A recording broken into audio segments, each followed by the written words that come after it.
भूक लागली मला. अगं हो हो, अगं गरम आहे ना. अशी भावरटासारखी काय खाते का? खाणारच ना, ब्रेकफास्ट नाही केलाय मी. का? अरे गॅस संपलाय आमच्याकडचा आणि आमच्याकडे पाईप गॅस नाहीये, त्याच्यामुळे काहीच बनलं नाही. ए मला खाऊ दे ना प्लीज. आधी सांगायचं ना. हे घे, हा पण खा. बापरे, खा ना तू. प्रथम कसं आहे का आता? आता बरं आहे. थँक गॉड त्याचा ताप उतरला, नाहीतर मी आज कॉलेजला येणारच नव्हते. एकटी आई किती काय काय करणार ना.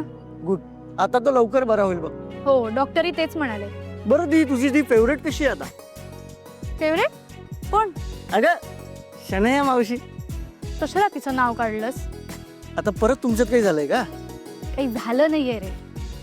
I really don't like her. आता नवीन काय केलं तिने? जाऊ दे रे, काय सांगू मी तुला. सोड. अगं सांग ना, तू उगाच कोणाबद्दल उगाच मत बनवत नाहीयेस. Somehow I find her really selfish and shallow. तुला एक सांगू का, ती जगातली सगळ्यात नाटकी बाई आहे.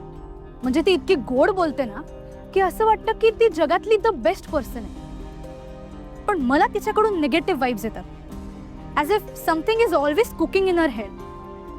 म्हणजे ती काही बोलत असली ना की मला असं वाटतं ती फक्त बोलत नाहीये, तिच्या डोक्यात काहीतरी प्लॅनिंग सुरू आहे. पण तिने तुझ्यासोबत काही केलंय का? डायरेक्ट नाही. मग म्हणूनच तर कन्फ्युजन आहे ना. माझ्याकडे तिच्या अगेन्स्ट काहीच प्रूफ नाही. पण तुला माहितीये, काही माणसं अशी असतात जी भेटली की आपल्या डोक्यात लगेच येतं की ह्या माणसापासून जरा सांभाळून राहा. तसं झालंय. म्हणजे तुझा सिक्स सेन्स. एक्झॅक्टली. आणि तुझा सिक्स सेन्स कधी चुकतो का? फार क्वचित.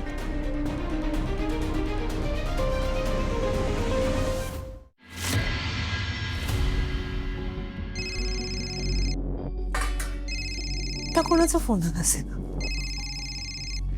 हॅलो. अनु, अहो काय, मी कधीपासून फोन करत होते, उचलत का नव्हता तुम्ही? अगं कामात जरा बिझी होतो, आता जरा फ्री झालो म्हणून कॉल बॅक केला. काय झालं, का फोन करत होतीस? नाही, मी हे विचारायला फोन करत होते की तुम्ही काही खाल्लत की नाही. तो खाल्लं ना ते स्क्रम्बल्ड एग ब्रेड वगैरे. पण खरं सांगू, तुझ्या आजच्या पोह्याची सर नाही त्या इंग्लिश ब्रेकफास्टला. तुझ्या आजचे पोहे म्हणजे कसे उत्तम चविष्ट. अरे सकाळी खाल्लं की दुपारपर्यंत भुकेचं नाव नसतं. हो पण दुपारी तुम्ही खाल ना काहीतरी, म्हणजे आज डबा पण नेला नाहीये तर. ते खाल्लं मी इकडे, पण डबा असता आपला घरचा तर बरं झालं असतं. हो ना, सॉरी खरंच सॉरी. नेमका आजच सिलेंडर संपायचा होता. तुम्हाला माहिती, मी नाश्ता घेऊन आले, त्यानंतर इकडे नाश्ता दिला सगळ्यांना, त्यानंतर पळत पळत गेले, मग सिलेंडरची नोंदणी केली. किती वेळानंतर आला माहितीये सिलेंडर. मग स्वयंपाक केला आणि मग आता सगळे जेवले. उशीरच झाला हो सगळ्यांना जेवायला. हरकत नाही, पण तू जेवलीस की नाही?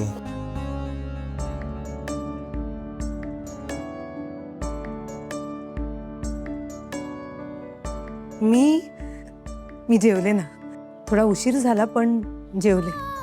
ऐका ना, संध्याकाळी किती वाजता येत आहे तुम्ही? हे बघ, कामावर डिपेंड आहे, पण लवकर यायचा प्रयत्न करतो. चालेल, काळजी घ्या आणि खा हा काहीतरी. ठेवू फोन? हो. ओके.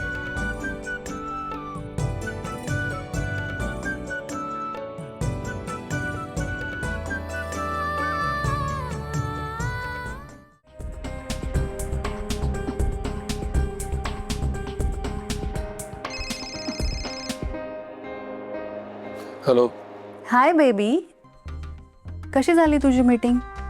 बेबी काही खाल्लंस का रे तू? बेबी खरं सांगू का, ब्रेकफास्ट करताना ना तुला खूप मिस केलं रे मी. त्या अविनाश सोबत बोर झालं यार. मला किती प्रश्न विचारत होता मला, ऍडव्हान्स कधी मिळेल, प्रोजेक्ट कधी मिळेल, हे कधी मिळेल आणि ते कधी मिळेल. आता तुला त्याच्या सोबत जायचं होतं, त्याला मी काय करणार, तुझा मित्र आहे ना तो. तेच सर ना, मित्र आहे म्हणून तर सहन करते ना मी. पण बेबी तू म्हणतोस ना ते अगदी खरंय. त्याला एवढं एंटरटेन करून चालणार नाही, डोक्यावर बसेल तो आपल्या. आणि मी एक गोष्ट ठरवली आहे आता, अविनाशला एम्प्लॉई सारखंच वागवायचं. नशीब आता तरी लक्षात आलंय तुला. येस, तुझं म्हणणं करेक्ट आहे. एनिवेज चल, माझी एक मीटिंग आहे, नंतर कॉल करते मी तुला. Bye, love you baby. Bye. ही नक्कीच शनाया होती ना? नाही चला, उशीर का होईना पण शहाणपण आलं ना, देव पावला. गुलाब चल. चला मीटिंगला. मीटिंगला की शॉपिंगला? पण एक सांगू, आपण शॉपिंगलाच जाऊया आणि प्लीज तुझ्यासाठी एक नवीन परफ्यूम घेऊया, कारण की तुझ्या परफ्यूमचा वास आता अनुला कळलाय, ती ओळखते. बरं बाबा, घेते मी माझ्यासाठी वेगळा परफ्यूम आणि JK साठी आणि तुझ्यासाठी सुद्धा सेम परफ्यूम घेते.